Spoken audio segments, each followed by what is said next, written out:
عائشہ اکرم case کے ملزمان کی شناخت پریڈ، ملزمان کے اہل خانہ اور عزیز و اقارب کا کیمپ جیل کے باہر احتجاج، بچوں کی تصاویر اور شناختی کارڈ اٹھائے خواتین دھاڑے مار مار کر روتی رہیں۔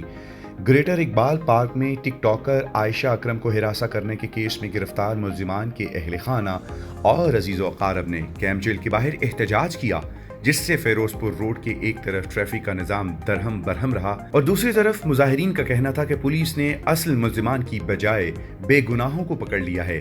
کئی خواتین دھاڑے مار مار کر روتی رہیں، جبکہ ایک خاتون بے ہوش بھی ہو گئیں۔ گرفتار ملزمان کے اہل خانہ اور عزیز و اقارب کیمپ جیل کے باہر پہنچ چکے ہیں اور جیل کے اندر جانے کی کوشش میں ان کی سیکیورٹی پر تعینات اہلکاروں سے ہاتھا پائی بھی ہوئی ہے۔ کئی خواتین اپنے بچوں کی تصاویر اور شناختی کارڈ اٹھائے جیل کے باہر موجود رہ کر دھاڑے مار مار کر روتی رہیں اور ایک خاتون بے ہوش بھی ہو گئی جسے طبی امداد دی گئی۔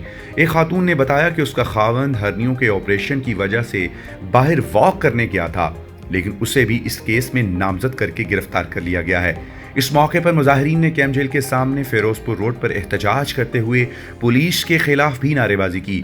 مظاہرین کا کہنا ہے کہ اصل مجرموں کی بجائے کارروائی ڈالنے کے لیے بے گناہوں کو پکڑ لیا گیا ہے۔ اگر ہمارے بے گناہ بچوں کو رہا نہ کیا گیا تو مرکزی شاہراہوں پر دھرنے دیں گے۔